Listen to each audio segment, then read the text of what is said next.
Mm. Well, hey everyone, today we're going to present our project, the learning proposal based on behaviorism.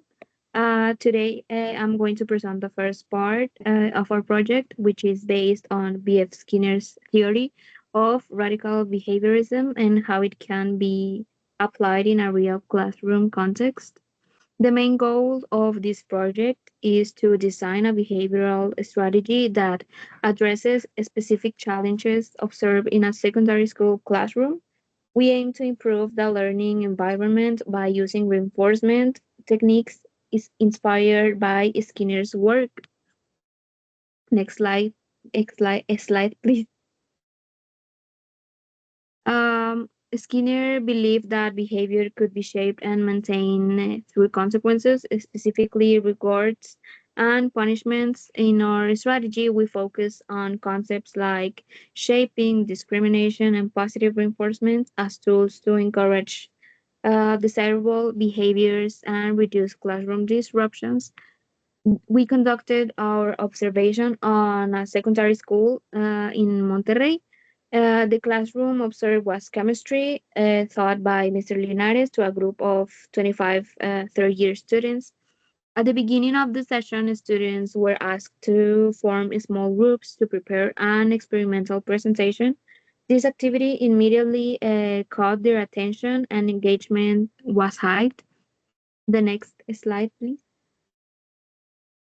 The teacher had a very positive and friendly relationship with the students, often using humor and casual comments.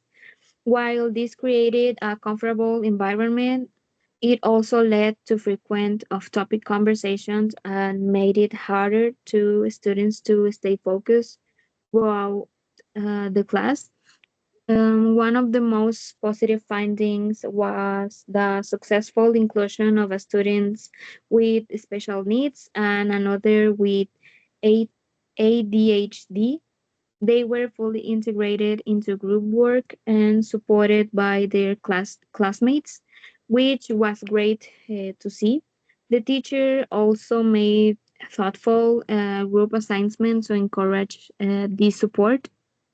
However, we noticed that the lack of clear behavioral limits and inconsistent reinforcement made it difficult to maintain focus and discipline.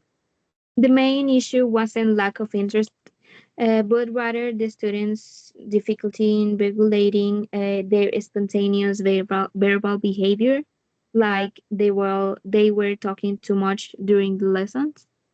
This behavior reduced the effectiveness of the group work and took time away from instruction.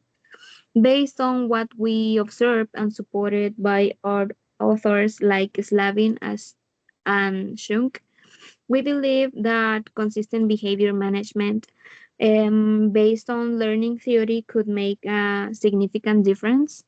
So, in response to this challenge, we developed a strategy grounded in Skinnerian principles, but I let my partner Heidi explain that part in more detail. Now, I'd like to pass it over to Heidi, who will walk you through the strategy we design and how we plan to apply it in the classroom. Thank you.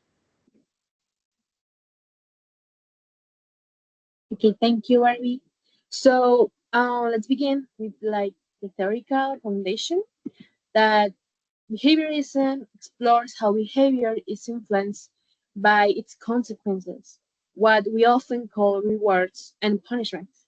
According to Cloninger in his book Theories of Personality, Understanding Persons, these behavioral outcomes play a crucial role in how people learn and adapt.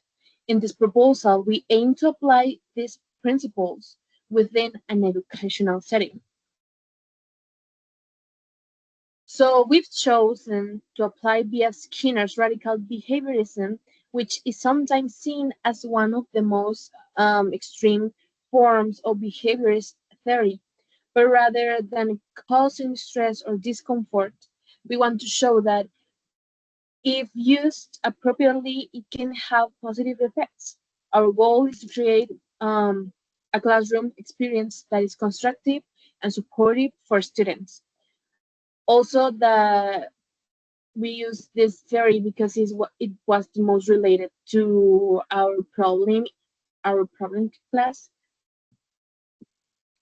So let's move on to the strategy that we've made. So strategy starts with positive reinforcement. The teacher will first identify a behavioral issue in class, and from there, they'll begin adjusting their interactions with students. When students show the desired behavior, for instance, staying silent during lessons, they will be rewarded. This could be in the form of extra credit or reward that the class agrees upon. The idea is to encourage the desired behavior through a system of motivation. Then we have the plan B and plan C. That is, if positive reinforcement isn't enough to motivate the group, then we can implement positive and negative punishments. For example, if students continue being disruptive, the teacher might remove a privilege, like part of the recess, or add a corrective task, like surprise assessments or additional homework.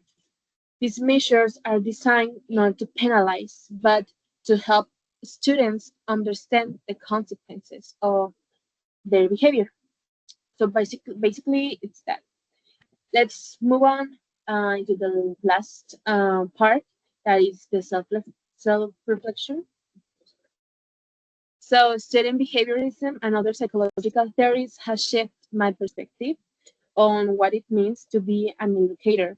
I realized that teaching is not just about delivering content, it's about supporting students emotionally, socially, and cognitively. These theories help us as teachers to understand how to communicate with students respectfully and how to guide them effectively.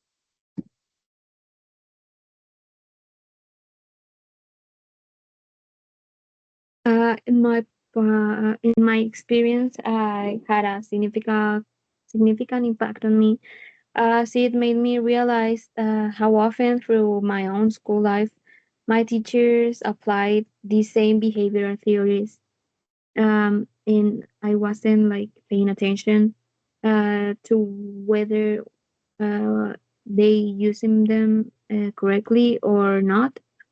But now, as I look back, I can identify who became my role models and in the classroom, and I'm um, like very excited to continue learning and growing, so that one day I'll be ready to lead a classroom with confidence. And that's it for us.